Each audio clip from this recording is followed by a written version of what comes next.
سلامتی ہے ان آنکھوں پہ جو ہدایت پہ نظریں جمائے بیٹھی ہیں، سلامتی ان کانوں پہ جو ذکر خیر کے منتظر رہتے ہیں، اور سلامتی ان قدموں پہ جو ہدایت کی راہ پہ گامزن ہیں۔ السلام علیکم ورحمۃ اللہ وبرکاتہ۔ تمام تعریفیں خدائے بزرگ برتر کے لیے جو وحدہ لا شریک ہے، نہ کوئی ثانی ہے نہ کوئی ہمسر ہے۔ درود لامحدود محبوب رب الودود، راحت العاشقین مراد المشتاقین حضرت محمد مصطفیٰ، آپ کی آل پاک، آپ کے جانثار انصار اور اصحاب پر۔ ضمن آپ دیکھ رہے ہیں الف لام میم، میں آپ کا میزبان محمد اویس ربانی تہ دل سے آپ کو کہتا ہوں خوش آمدید۔ میں یہ 2015 کا واقعہ بتا رہا ہوں، 15 کے بعد 16، 17، 18 مجھے کئی مرتبہ رمضان نشریات کا حصہ بننے کا موقع ملا۔ میں نے اس سے پہلے ایک نجی ٹیلی ویژن سے آغاز کیا، پاکستان ٹیلی ویژن کے بعد، اور اس کے بعد پھر میں ہر سال رمضان نشریات کا حصہ بنتا گیا۔ ایک پروگرام کیا، سیگمنٹ کیا، رات کی نشریات کی، افطار کی نشریات کی، سحر اور افطار مکمل طور سے رمضان نشریات کی صورت میں گزشتہ 5 سالوں سے کرتا آ رہا ہوں۔ میں نے یہ بات نوٹ کی ہے اور یہ رمضان الکریم کی آمد سے پہلے آپ کے سامنے رکھ رہا ہوں کہ اب مزاج بدل جاتے ہیں۔ پہلے تو ہم کہتے تھے کہ موسمی مسلمان موسم میں مسلمان ہو جاتے ہیں، مگر اب اس موسمی مسلمان میں بھی عجیب رنگ آ گیا ہے۔ وہ رنگ دے رہا ہے ٹیلی ویژن، وہ رنگ دے رہی ہے رمضان الکریم کی نشریات۔ گیم شوز ہوتے ہیں، واہیات گفتگو ہوتی ہے، کوئی آدمی دوڑتا ہے، گرتا ہے، اٹھاتا ہے، عجیب فحاش لوگوں کو پروگرام میں بلایا جاتا ہے، ان سے گفتگو ہوتی ہے۔ اور میں یہ بھی ببانگ دہل کہنا چاہتا ہوں، ہو سکتا ہے اس کو کہنے کے بعد مجھ پہ کئی مرتبہ تنقید اٹھے، مگر رمضان نشریات میں ایک منافقانہ طرز عمل ہم اپنا لیتے ہیں۔ وہ لوگ جو سال کے 11 مہینے ہر مرضی کا کام کرتے ہیں، میں معیوب کام کہہ رہا ہوں، فحاش کام کرتے ہیں، ہر طرح کے کام میں مبتلا رہتے ہیں، جن کو رمضان اور اسلام اور پاکستان اور ریاست مدینہ کے تقدس کی کوئی فکر نہیں ہوتی، وہ رمضان میں خوبصورت نظر آتے ہیں، باپردہ نظر آتے ہیں اور باشرعی نظر آتے ہیں، اور پھر ایسا لگتا ہے کہ سارا کا سارا کام اس مہینے ہوا ہے ان کے اوپر۔ یہ بھی اچھی چیز ہے، میں اس کو اپریشیٹ کرتا ہوں، مگر جیسے رمضان الکریم جاتا ہے، نشریات ختم ہوتی ہیں، آپ کو عید شوز میں وہ نئے رنگ سے نظر آتے ہیں۔ پھر سے وہی ہوتا ہے، وہی ٹک ٹاک ہوتی ہے، وہی ویڈیوز ہوتی ہیں، وہی فلمیں، وہی ڈرامے ہوتے ہیں، وہی شوبز ہوتا ہے، اور وہی اسکرین ہوتی ہے، اور وہی میڈیا ہوتا ہے، اور میں اور آپ اپنے بچوں کو وہ دکھا رہے ہوتے ہیں۔ بچہ اس کو رمضان الکریم میں آئیڈیلائز کر چکا ہوتا ہے، بہت دیر ہو چکی ہوتی ہے۔ پچھلے سال بھی رمضان الکریم میں ایسی واہیات حرکتیں صرف اس لیے کی گئیں کہ ٹی آر پی آ جائے، نشریات دیکھی جائے، میں اور آپ واہ واہ کہیں یا گالیاں دیں، مگر دیکھیں، اور آپ دیکھیں گے تو لوگوں کو سکون ملے گا، وہ حوصلہ پائیں گے۔ کوئی ناگن ڈانس کرتا ہوا نظر آئے گا آپ کو، کوئی آپ کو مختلف ایسی چیزیں دین میں ڈالتا ہوا نظر آئے گا جو آپ نے اس سے پہلے کبھی سوچی نہیں ہوں گی۔ گفٹ ہیمپرز، اور وہ بھی جو دینی معاملات ہیں، جو ملبوسات ہیں، جو ایسی چیزیں ہیں جن کا تقدس ہے، ایسے پھینک پھینک کے دی جائیں گی، لوگوں کو تانے اور تنقید دی جائے گی، زبان سے دشنام بیاں ہوگی، اور پھر اس سے بھی بڑھ کے میں چلا جاؤں تو نفرتوں کا اظہار ہوگا۔ میں اس چیز کی نفی بھی کرتا ہوں اور اس کی وجہ بھی جاننا چاہتا ہوں۔ میرے ساتھ تشریف فرمائیں بہت ہی پیارے۔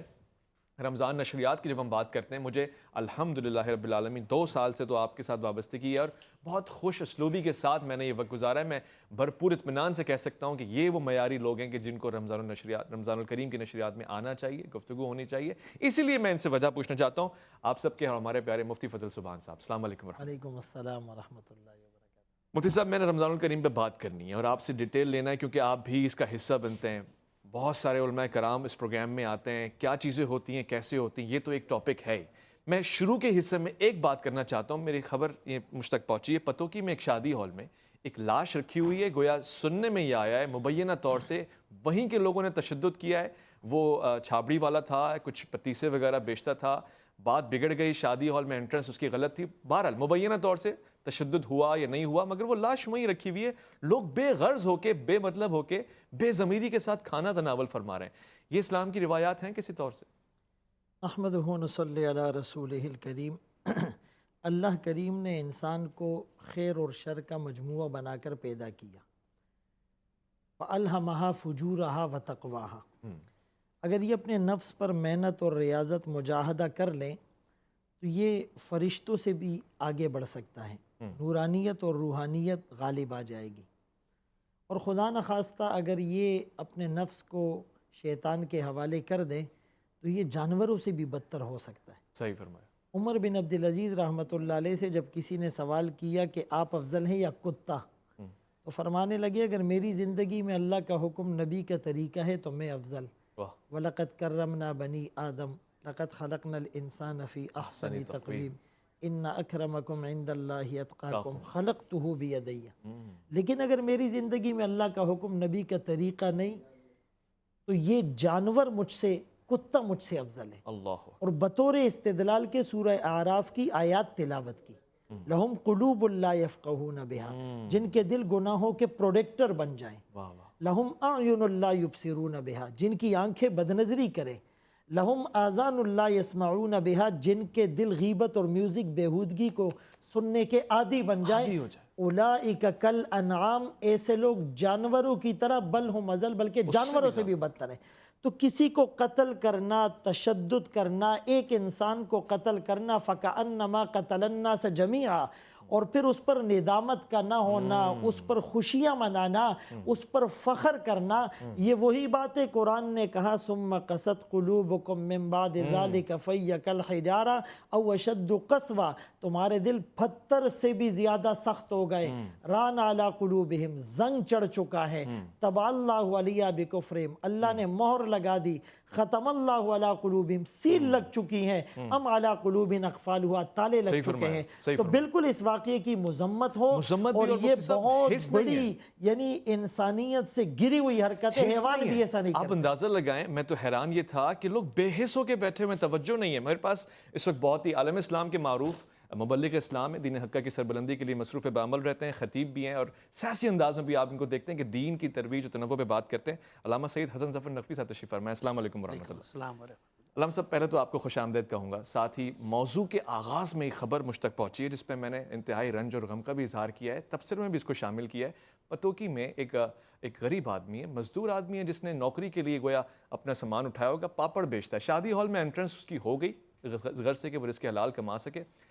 مبینہ طور سے اس پر تشدد کیا گیا ہے، وہاں لوگوں نے اس کو مار دیا ہے، لاش پڑی ہوئی ہے، لوگ بے حس ہو کے کھانا کھا رہے ہیں، اور ویڈیو بنانے والا ویڈیو بنا رہا ہے، چہرے پہ مکھیاں آ رہی ہیں، لوگ کھانے میں مصروف ہیں.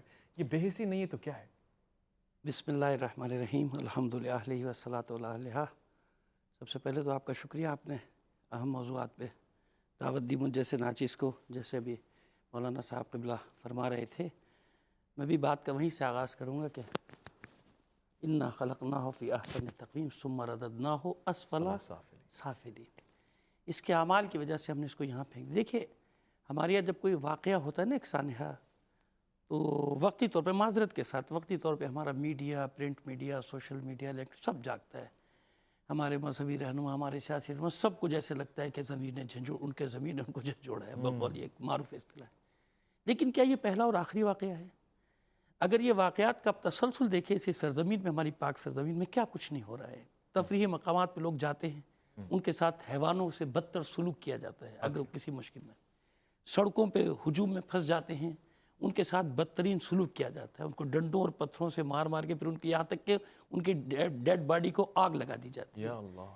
یہاں ہماری یہاں اقلیتوں کے ساتھ کیا کچھ نہیں ہو گیا؟ کون سی حیوان کی دیوی؟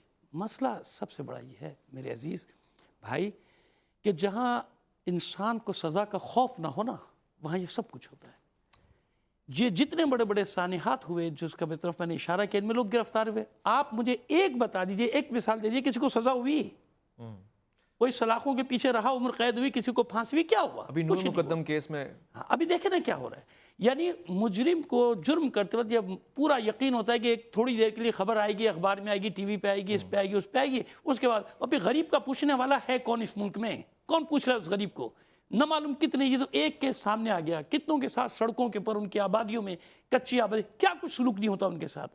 ان کے نام پہ ویسے تو اربوں روپیہ نکلتا ہے لوگوں کے اکاؤنٹ کا، ہے نا، ہے ایسا. وہ بیچارے کے پاس تو گھر میں برتن بھی کھانے کے لیے. تو سب سے بڑا افسوس کی بات یہ ہے کہ جہاں قانون لکھنے میں تو ہے، پڑھنے میں بھی ہے، لیکن عمل درآمد نہیں ہے. ہمارے یہاں ہر قانون موجود ہے، اچھے سے اچھا قانون موجود ہے. انتہائی افسوسناک ہے یہ. میں نے بھی دیکھا اور میں بھی دیکھ رہا ہوں راز سے، اور عجیب سی کیفیت ہو جاتی ہے دل کی. لیکن دیکھیں، انفرادی طور پہ ہم بہت اچھے ہوں گے، آپ بھی اچھے ہیں، میں بھی اچھا ہوں، مولانا صاحب بھی، اور ہزاروں لاکھوں کروڑوں لوگ ہمارے یہاں انفرادی طور پہ اچھے ہیں. لیکن سے اجتماع جب ہم دیکھتے ہیں نا، معاشرتی اعتبار سے ہم اپنے آپ کو دیکھتے ہیں، تو دنیا کی قوموں میں ہم کہاں کھڑے ہیں، کہاں کھڑے. ہمیں دیکھ لینا چاہیے کہ اجتماعی طور پہ ہم، معذرت کے ساتھ، کہ ہم بالکل حیوان نہیں تو حیوانوں کے قریب قریب کھڑے ہوئے ہیں اپنے عمل کے ذریعے سے، جو ہم اپنے ہی دوسرے بھائیوں کے ساتھ سلوک روا رکھتے ہیں. یہ مسئلہ ہے. ٹھیک ہے، آپ نے سچ فرمایا، اور انتہائی سنجیدہ گفتگو یہاں پر ہو رہی ہے. میں رمضان نشریات کے حوالے سے بات کرنا چاہتا ہوں، ان تمام چیزوں پہ جو ہماری حرکات سکنات پہ اثر ڈالتی ہیں، ہمارے ماحول کو بگاڑتی یا بناتی ہیں، اس پہ بات کرنا چاہتا ہوں، مگر یہ خبر ایسی تھی کہ میں معاشرے کی بے حسی پہ تبصرہ کیے بغیر، نگاہ ڈالے بغیر آگے نہیں بڑھ سکتا تھا۔ لوٹ کر آئیں گے، ایک مختصر توقفہ الف لامی میں آپ کا انتظار ہے۔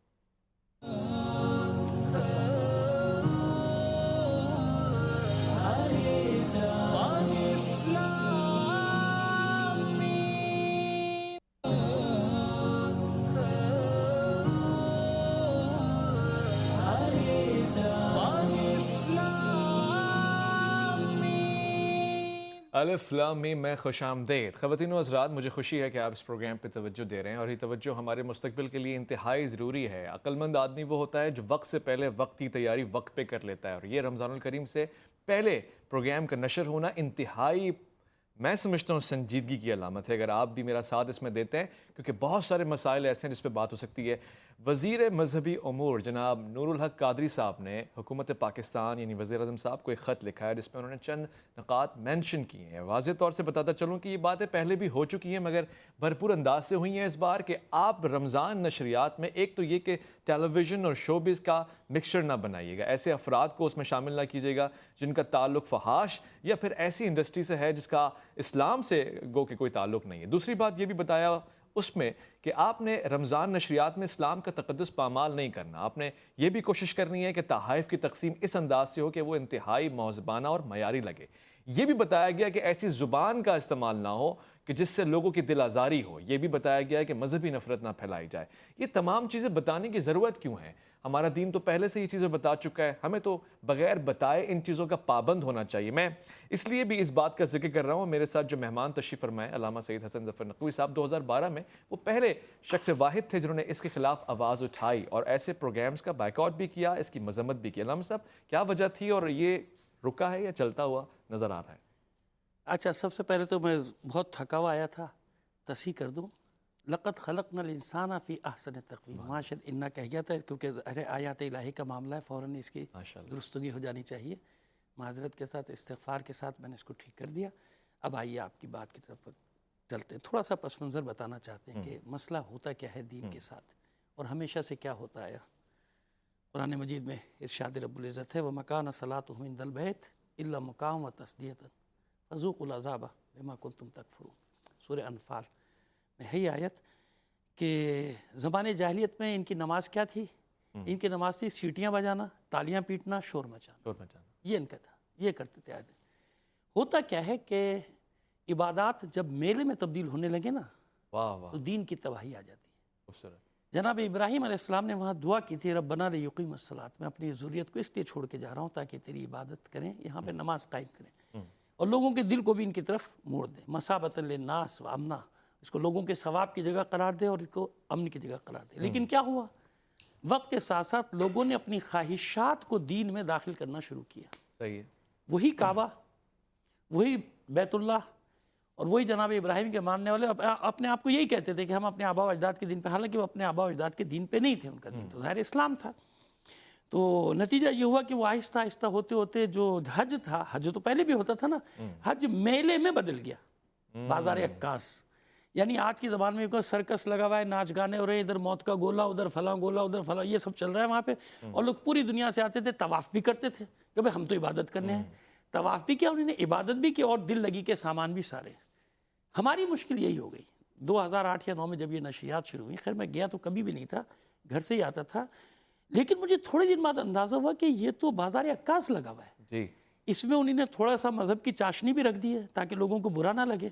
وہ دو چار اپنے اہل علم بھی بٹھا دی، میں کسی کی طرف نہیں اشارہ کرنا چاہتا، بٹھا دی ان کے تاکہ وہ ہوتی کہ نہیں جی ہم تو مذہبی پروگرام کریں، اہل علم۔ لیکن اس کے علاوہ جو ہو رہا ہے وہ تو تماشا ہو رہا ہے۔ اچھا، اس سے بھی خطرناک چیز جو ہو رہی تھی اور ہو رہی ہے، پچھلے سال تک ہوئی ہے، جن موضوعات کا رمضان سے کوئی تعلق نہیں ہے، روزے سے تعلق نہیں ہے، اور ان سے نفرتیں پھیلیں، ان سے اختلافات پھیلیں، ان سے جھگڑا ہو، ان ٹاپکس کو خاص طور پہ اس کو چھیڑا جا رہا ہے، اور وہ پورے رمضان میں ایک ٹینشن، پورے ملک میں جناب نئے نئے سوالات، سوشل میڈیا پہ ایک دوسرے کو برا بلا اور نہ معلوم کیا کیا کیا کیا، اور بڑے مزے لے لے کے، اور یہ کرنے والا کون ہے؟ جن کا دین سے کوئی تعلق نہیں، صحیح فرما وہ اینکر پرسن مرد ہو یا عورت، کوئی تعلق نہیں۔ ایک دو کو میں نے فون کیا، میں نے کہا یہ کیا کر رہے ہیں؟ تو ان کو بڑا ہنس کے جواب دیتے کہ اس سے ہماری ریٹنگ بڑی آ رہی ہے، جی، TRP ملک میں فساد پھیل رہا ہے، پہلی شدت پسندی کی طرف مائل ہے معاشرہ، ان میں لڑائی جھگڑے ہو رہے ہیں، ان میں نفرتیں پھیل رہی ہیں، اسکولوں میں، کالجوں میں، دفاتر میں، آپ کو ریٹنگ کی اپنے پڑی ہوئی ہے۔ پھر ایک نے بتایا، میں نے کہ یہ سوال تو آپ کے اسٹینڈرڈ کے نہیں، آپ کے لیول کے نہیں، یہ سوال آپ نے کیا کیسے، آپ کی تو معلومات اتنی نہیں ہے۔ تو وہ کان میں ان کے جو آلہ لگا ہوتا ہے نا، کہ یہ اوپر سے فیڈ بیک آتا ہے، یعنی وہاں سے وہ باقاعدہ ان کو پن کیا جا رہا ہے، فیڈ بیک کیا جا رہا ہے، پروڈیوسر جو بھی ان کا بیٹھا ہوا ہے وہ ان کو کہتا ہے اب یہ سوال کرو، اب یہ سوال کرو۔ میں بچہ تو نہیں ہوں، میری زندگی گزر گئی میڈیا پہ۔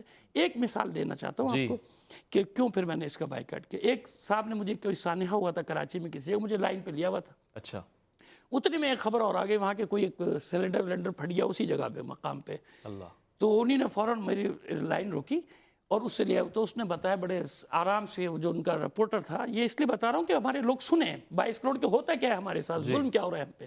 اس نے وہاں سے سیدھی سیدھی خبر دے دی کہ وہ رکشے کا سلنڈر پھٹ گیا، کوئی ایسی بات نہیں ہے، کوئی ایسا بات نہیں، اور کوئی ایسا دھماکہ۔ تو اس نے روکا، میری لائن کاٹنا بھول گیا، اس کو اس نے ڈانٹنا شروع کیا اپنے رپورٹر کو، اللہ اکبر، اور کہتے ہیں کیا بکواس کر رہا ہے، خبر بنا، مرچ مسالہ لگا اس میں بتا کہ ہم یوں گر گئے، ہمارا کیمرہ ادھر گیا، پھر بتا۔ میں حیران ہو کے سن رہا ہوں کہ وہ میری لائن کاٹنا اور بھول آپ گیا۔ سن رہے ہیں، اور اس کے بعد جب وہ 5 منٹ کے بعد آیا رپورٹ، تو وہی اس کا رنگ کہ میں یوں گر پڑا، میرا کیمرہ مین ادھر گر پڑا، ایسا دھماکہ تھا، ویسا دھماکہ تھا، یوں ہوا وہ ہوا، اور ابھی پہلے کہہ چکا ہے رکشے کا سلنڈر، کہہ رہا ہے ابھی تحقیق جاری ہے، پولیس آگے پہنچے گی، اب کیا ہوگا۔ جی یہ جب سب میں نے دیکھا یہ کہ یہ شیطانی کام ہو رہا ہے، جی، میرے ضمیر نے ملامت کی۔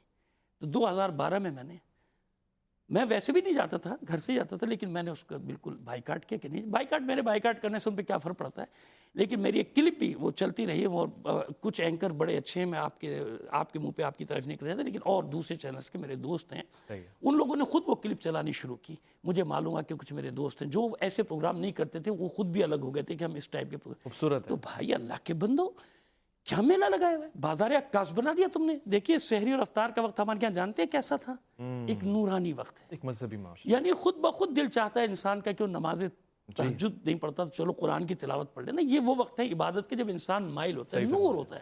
افطار سے پہلے فضا میں ایک نور ہوتا ہے، میں قسم کھا کے آپ سے کہہ رہا ہوں، بالکل ایسا ہی ہوتا ہے، ایک نورانی فضا، لوگوں کا دل چاہتا ہے، جس کا روزہ نہیں ہوتا وہ بھی کوشش کرتا ہے مسجد چلا جاؤں، روزے داروں کے ساتھ بیٹھ۔ جی حق ہے، روحانی ماحول، ایک نورانی اور روحانیت۔ انہوں نے کیا کیا، اس روحانیت کو چھین لیا اور شیطانیت میں تبدیل کر دیا، اور اس کاموں پہ لگا دیا، اور عزت نفس کا سودا ہو رہا ہے نا، تحفے جس طرح سے دیے جاتے ہیں، جس طرح چھینا جھپٹی، آپ کیا دینا چاہ رہے ہیں؟ وجہ فرما رہے ہیں، یہ ریٹنگ ویٹنگ کا مسئلہ نہیں ہے، میں پھر بتا رہا ہوں، صحیح فرما رہے ہیں، یہ بہت بڑا گیم ہے، بہت بڑا کھیل کا حصہ ہے کہ ان سے ان کی عبادتوں کی لذت چھین لو۔ جب عبادت کی لذت چھین لی جائے گی اور عبادت ایک میلہ بن جائے گی تو پھر ان کے ساتھ جو چاہو۔ بہت قیمتی جملہ ہے آپ کا کہ عبادت کو میلہ بنا دیا گیا، اور اس طرح تو خدا تعالیٰ نہیں پسند فرماتا۔ مفتی فضل زبان صاحب، اگر ہم بہت ہی کنکلوزیو انداز میں بات کریں تو کیا چیزیں ہیں جو معیوب ہیں، جو رمضان نشریات کا حصہ ہونی ہی نہیں چاہیے ازل سے؟ دیکھیے، سب سے پہلے تو مذہبی امور کی طرف سے جو خط بھیجا گیا ہے پرائم منسٹر کو، تو اس کو ہم ایک احسن اقدام قرار دے سکتے ہیں صحیح، کہ کوئی سیکٹیرین ایشوز یا کوئی امورل سٹف، یہ چیزیں اس میں نہیں ہونی چاہیے۔ کوئی بھی کنٹروورسی اور جس سے ہمارے مذہب اور ہماری یکجہتی کو سبوتار کیا جائے، تو ایسے پروگرام نہیں ہونے چاہیے۔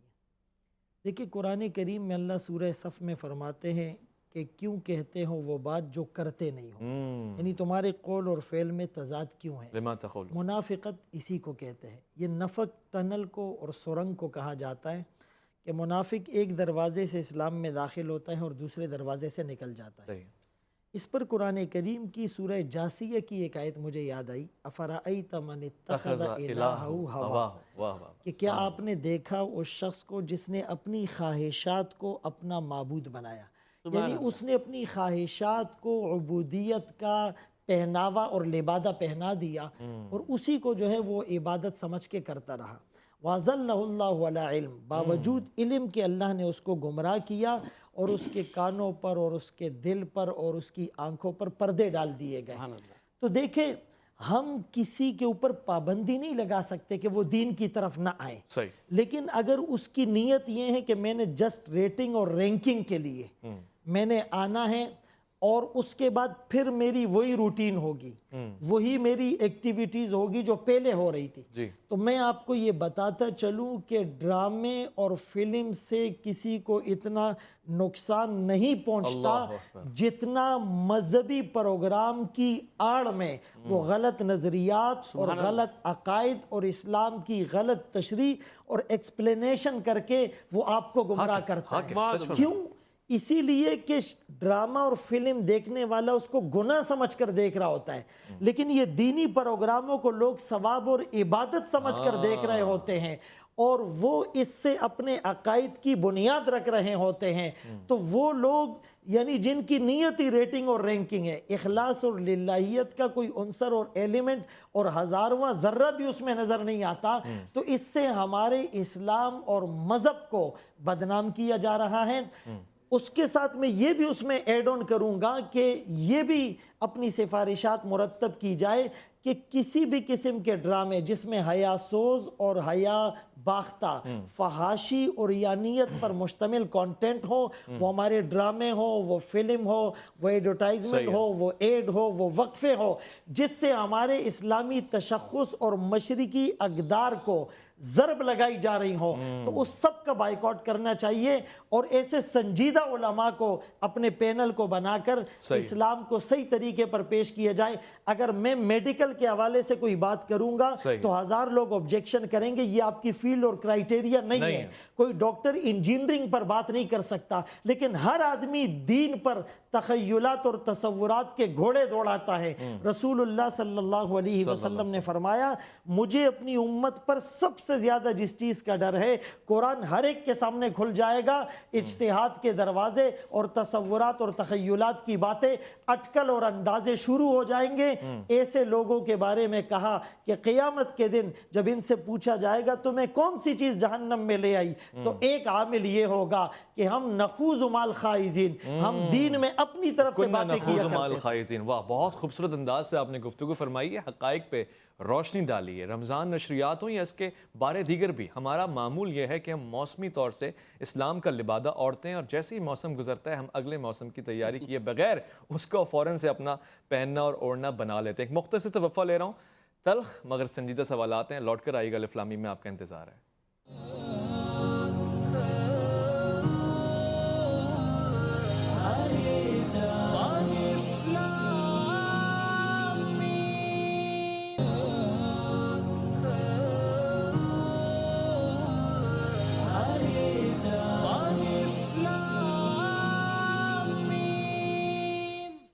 عزیزان من، الف لام میم میں خوش آمدید کہوں گا آپ کو. یہاں پہ رمضان نشریات کو لے کے ہم لوگ آپ کے سامنے چند ایسے نکات رکھ رہے ہیں جن پہ اگر آپ غور کریں اجتماعی طور سے تو کافی بہتری آ سکتی ہے. میں آپ کو بتاؤں آپ کے بس میں کچھ بھی نہیں ہے، جو دکھایا جائے گا آپ دیکھیں گے، کیونکہ آپ کو بھی بات کرنی ہوتی ہے سوشل میڈیا پہ. آپ کو نیگیٹو یا پازیٹیو کمنٹس کرنے ہوتے ہیں، یا تو آپ کو اچھا کہنا ہوتا ہے جو آپ بہت کم کہتے ہیں، یا پھر آپ کو برا کہنے کے لیے وہ ویڈیو شیئر کرنی ہوتی ہے اور سب کو بتانا ہوتا ہے، جو آپ معمول کے طور پہ بھرپور انداز سے کرتے ہیں. مگر سوال یہ ہے کہ اگر حکومت نامی کوئی چیز ہے اور اس پہ پابندی لگائے گی اور احتیاط کرے گی تو بہت اچھا ہو جائے گا. مگر علماء کرام کا کیا کردار ہو سکتا ہے؟ میرا بحیثیت اینکر یا ہوسٹ یا میزبان یا ناظم کیا کردار ہو سکتا ہے؟ اس پہ بات کر لیتے ہیں، چیزیں قدرے بہتر ہو جائیں گی. یہ چینل بھی نشریات کرتا ہے، دیگر چینل بھی کرتے ہیں. اگر ہم آج پہلے سے گفتگو کر لیں گے تو بہت ساری باتیں جو ہمارے علم میں نہیں ہیں گویا ہمارے علم میں آ سکتی. میں علامہ سید حسن ظفر نقوی صاحب کی طرف آتا ہوں. علامہ صاحب، ایک تو یہ فیصلہ ہمیں کر لینا چاہیے کہ جو نشریات ہم نشر کرتے ہیں اس کا ٹارگیٹ کیا ہوتا ہے. آیا علمی اور اسلامی شعور اور آگاہی بیدار کرنا، یا پھر ایڈورٹیزمنٹ لینا، کمرشل لینا، ٹی آر پی لینا، یا لوگوں کی واہ واہ لینا؟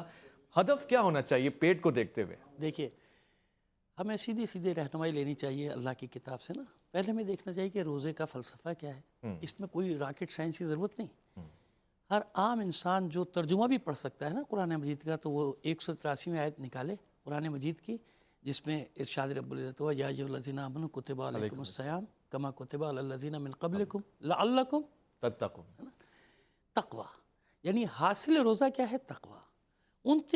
30 دن کی مشقتوں کا ثمر. امام جعفر صادق علیہ السلام سے کسی نے سوال کیا کہ کیسے معلوم ہو کہ روزہ قبول ہوا یا روزہ قبول نہیں ہوا؟ تو آپ نے فرمایا، اگرچہ کہ اور بھی معصومین سے یہ روایت نقل ہے لیکن میں انہی کے حوالے سے بات کر رہا ہوں.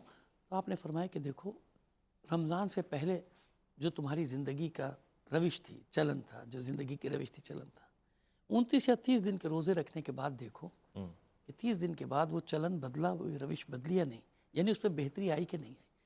اگر بہتری آ گئی تو سمجھ لو کہ تم نے اس تقوی کو حاصل کیا اور تم نے روزے کے فلسفے کو جانا، اور تمہارا روزہ قبولیت کی منزل پر ہے انشاءاللہ۔ اور اگر نہیں، ویسے کا ویسے ہے، بلکہ ہم تو یہ دیکھتے ہیں کہ 29 دن تک جن پروگراموں کی طرف آپ نے اور ہم نے اشارہ کیا ہے، جب وہ پروگرام کو اس میں خوب بٹھایا ہوا ہے اور اسے تقوی کا بھی سب رمضان چل رہا ہے نا، دوپٹہ بھی سر پہ ڈالا ہوا ہے، اور جو ہی چاند ہوتا ہے، اللہ، یعنی اعلان ہوتا ہے کہ چاند ہو، وہی چینل، میں بڑی سچ کہہ رہا سنجیدگی سے اور تحمل سے، حالانکہ میں اب غصے میں آ جاتا ہوں، جذباتی ہو جاتا ہوں اس مسئلے میں، لیکن میں بڑا تحمل سے لوگوں سے بیان کروں، آپ خود تو فیصلہ کیجئے نا کہ وہ لوگ جو بھی آپ کو اسلام کا درس دے رہے تھے، روزے کا درس، اور اپنی مرضی سے دے رہے تھے، جو وہ چاہتے ہیں کہ نہیں اسلام میں اتنی سختی نہیں، اسلام میں یہ نہیں، اسلام میں وہ نہیں، اور یعنی اپنی برائیوں کے لیے تعویلات لے کر آتے تھے نا، تعویلات گڑھ کے لاتے تھے، ان کا تو حال دیکھ لیا کرو کہ انہوں نے کیا تقوی حاصل کیا، ان کا کیا حال ہوا۔ چاند ہوتے ہی ان کی نشریات جو شروع ہوئی، اور جس طرح سے چاند رات سے وہ 3-4 دن تک جو میلے،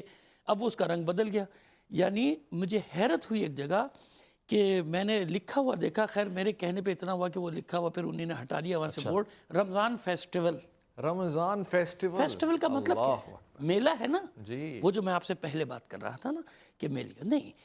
اچھا، یہ ہمارے علماء کا کردار۔ دیکھیے میں یہاں دونوں طرف کی بات کروں گا۔ جس سال 2012 میں میری یہ کلپ آئی اور میں نے اپنے طور پہ بیٹھا، میری کوئی حیثیت تو ہے نہیں کہ میرے بائیکاٹ کا کوئی پاکستان میں اثر ہوتا، میں نے اپنے طور پہ بائیکاٹ کر دیا۔ تو یقین مانے ہر مکتب فکر کے علماء کے مجھے فون بھی آئے، اور مجھے بڑی انہوں نے حوصلہ افزائی کی۔ اس میں سب سے بڑا نام جو میں لینا چاہتا ہوں، مفتی نعیم صاحب رحمۃ اللہ علیہ، جن کا انتقال ہو گیا، درجات بلند فرمائے، ہاں ان کا درجات بلند ہو۔ یقین مانے ان کا مجھے فون آیا، انہوں نے مجھے دعائیں دی، کہتے بھائی کسی نے تو پہلا پتھر پھینکا، کسی نے تو آؤٹ، ہم آپ کے ساتھ ہیں، اور میں نے اپنے جو مجھ سے منسلک ان سب کو منع کیا کہ نشریات میں نہیں جانا۔ پھر اسی طرح اور علماء کے، تو لوگوں نے مجھ سے کہا اس کا فائدہ کیا ہوا، آپ کا آنا بند ہو گیا ٹی وی پہ؟ میں نے کہا آنا میں تو یہ خود ہی چاہ رہا تھا کہ بند ہو جائے، کہنا کوئی چینل آپ کو بلاتے ہیں؟ میں نے کہا بات ہی نہیں ہوتی، بات ہوتی ہے ریکارڈ کی۔ دیکھیے آج 10 سال بعد آپ نے حوالہ دیا، تو بات ضائع تو نہیں گئی نا، الحمدللہ۔ تو میں اللہ کا شکر ادا کرتا ہوں، اور سب سے اپنے دوستوں سے بھی کہتا ہوں کہ محراب سے تعلق ہو یا ممبر سے، آپ اس کی پرواہ نہیں کریں کہ معاشرہ آپ کے ساتھ کیا سلوک کرے گا، آپ یہ دیکھیں کہ دین نے آپ کی ذمہ داری کیا لگائی، یعنی اللہ کو خوش کرنے کی بات ہو، رسول کو خوش کرنے کی بات ہو، لوگوں کو خوش کرنے کی بات نہیں ہونی چاہیے۔ تو علماء کا کردار بڑی احتیاط سے بات کر رہا ہوں کہ کسی بھی تنقید کے بغیر، کہ ہمارا کردار بالکل دو ٹوک ہونا چاہیے، تو اس میں مصلحت نہیں کہ اگر میں کسی چینل پہ آپ کے سامنے بیٹھا ہوں تو آپ کی تعریف کے پرندے باندھ دوں، اور ایسا میں نے دیکھا، مجھے بہت شرم بھی آئی کہ بھئی آپ کو تو کم از کم اس منصب پر آپ کو ایسا نہیں کرنا چاہیے کہ آپ مسخرے کی تعریف کیا پل بندے جا رہے ہیں، صحیح فرما رہے ہیں، مسخرے ٹائپ کے لوگ بیٹھے ہوئے، تماشا گر لوگ ہیں وہ، اور آپ ان کے لیے جناب پتہ نہیں کیا کیا کیا یہ یوں ہے، ایسے یہ زیب نہیں دیتا، ایک دیدار شخص کو زیب نہیں دیتا، یہ اس سے بہتر ہے کہ آپ گھر بیٹھے۔ خوشی کا اظہار کر رہا ہوں، اپنے ناظرین کو، سامعین کو بتانا چاہتا ہوں کہ علامہ حسن ظفر نقوی صاحب نے ہمیں سکھایا ہے، اور ہم ان سے بہت سیکھیں گے۔ رمضان الکریم کی نشریات میں بھی آپ ہمارا حصہ ہوں گے، تاکہ ہم ایک اچھا چہرہ اور اچھی گفتگو پیش کر سکیں، یہ ہمارا ساتھ دیں گے اس میں، اور ہم کوشش کریں گے کہ اس طرح سے نفی ہو ان نشریات کی جو صرف بگاڑ پیدا کرتی ہیں۔ مفتی صاحب چند دقائق میرے پاس رہ گئے ہیں، 2 ٹوک فیصلہ چاہتا ہوں۔ ہم دیکھتے ہیں، یہ مجھے آج تک بات سمجھ میں نہیں آئی، میں دل سے پوچھ رہا ہوں اور کسی کی دل آزاری نہیں کر رہا۔ ہماری مائیں بہنیں اور معاشرے کی وہ بنت حوا، اذان ہوتی ہے تو سر پہ دوپٹہ آ جاتا ہے، جیسے کہ اچھا لگتا ہے کہ ماحول اسلامی ماحول ہے، مگر جیسی اذان جاتی ہے دوپٹہ نیچے آ جاتا ہے۔ یہ موسمی مسلمان بننے کی ترغیب نہیں ہے؟ کیا فیمیل اینکرز کو اس طرح کا رویہ برتنا چاہیے، ان کو ہونا چاہیے رمضان نشریات میں؟ دیکھیں، اقبال مرحوم نے اسی کی طرف اشارہ کیا، شور ہے ہو گئے دنیا سے مسلمان نابود، ہم یہ کہتے ہیں تھے بھی کہیں مسلم موجود، غزہ میں تم ہو نصارہ تو تمدن میں حدود، یہ مسلمان ہے جنہیں دیکھ کے شرمائے یہود، وائز قوم کی وہ پختہ خیالی نہ رہی، برق طبعی نہ رہی، شعلہ مقالی نہ رہی، رہ گئی رسم آزا روح بلالی نہ رہی، فلسفہ رہ گیا تلقین غزالی نہ رہی، ہم سیزنل نہ بنے، ہمارا ہر کام لابتغاء مرضات اللہ، پرائم فوکس اگر ہمارا یہ جملہ ہو جائے تو دوپٹہ سر پہ آنے کے بعد کبھی سرکے گا نہیں۔ ہم پروگرامات کر کر کے دنیا سے چلے جاتے ہیں، لیکن اس کا سٹگما اور چھاپ نظر نہیں آتی۔ سر پر دوپٹہ نہیں آیا، چہرے پر داڑھی نہیں آئی، سر پر امامہ نہیں آیا، گیٹ اپ شریعت کے مطابق نہیں ہوا، صورت میں، سیرت میں، عادات میں، اطوار میں، تہذیب میں، تمدن میں، ثقافت میں، کلچر میں، اوڑھنے میں، بچھونے میں، معاشرت میں، معیشت میں، معاملات میں، معمولات میں، دن رات خلوت جلوت، انفرادی اجتماعی زندگی میں سنت کی چھاپ ہم پر لگ جائے، بتانا نہ پڑے میں مسلمان محمد الرسول اللہ صلی اللہ علیہ وسلم کا غلام آ رہا ہوں، دور سے پتہ چلے امامہ اور صورت اور سیرت دیکھ کر، کردار اور گفتار دیکھ کر، تو ہمیں چاہیے کہ علماء اس بات کو بالکل واضح طور پر دو ٹوک انداز میں کہیں، دینی چینل بنائے جائیں، چینل کے مالکان سے ملاقات کر کے ان کو کنونس کیا جائے، پیمرا اپنے رولز ریگولیشن پر عمل درآمد کریں۔ ان باتوں کی جب ہم تشہیر کریں گے تو انشاءاللہ بات سمجھ میں آ جائے گی، اور خواتین اینکر سے وہ اگر دینی پروگرام کرنا چاہتی آئیں، لیکن ایک کرائیٹیریا کے ساتھ علماء کی مشاورت سے، اور وہ اس کے بعد بھی اپنی زندگی کو تبدیل کرے۔ سب سے زیادہ سخت عذاب انہی کو دیا جائے گا کہ جو زبان سے تو لوگوں کو منع کرتے تھے گناہوں سے، لیکن خود اس میں مبتلا ہو جاتے تھے، خود تو امر بالمعروف کہتے تھے لیکن اس پر عمل نہیں کرتے تھے۔ اسی لیے سنین مصر و فلسطین میں وہ اعضا میں نے دیا تھا جس نے پہاڑوں کو راش سیماب، وہ سجدہ روح زمین جس سے کانپ جاتی، آج اس سجدے کو ترستے ہیں ممبر و محراب۔ ایک سجدہ، ایک پروگرام، ایک سیگمنٹ ہماری نجات کا ذریعہ بن سکتا ہے، لیکن آپ دل سے جو بات نکلتی ہیں اثر رکھتی ہیں، پر نہیں طاقت پرواز مگر رکھتی۔ انتہائی شکریہ مفتی فضل سبحان صاحب آپ کا، آپ کی انتہائی سنجیدہ گفتگو کا۔ علامہ سید حسن ظفر نقوی آپ کا بہت بہت شکریہ۔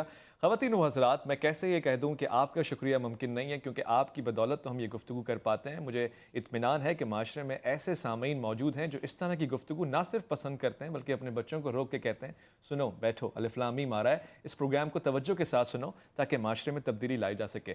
میں یہ کہتا ہوں کہ علامہ اقبال نے بہت پہلے کہہ دیا تھا، اے باد صبا کملی والے سے جا کہیو پیغام میرا، قبضے سے امت بیچاری کے دین بھی گیا دنیا بھی گئی۔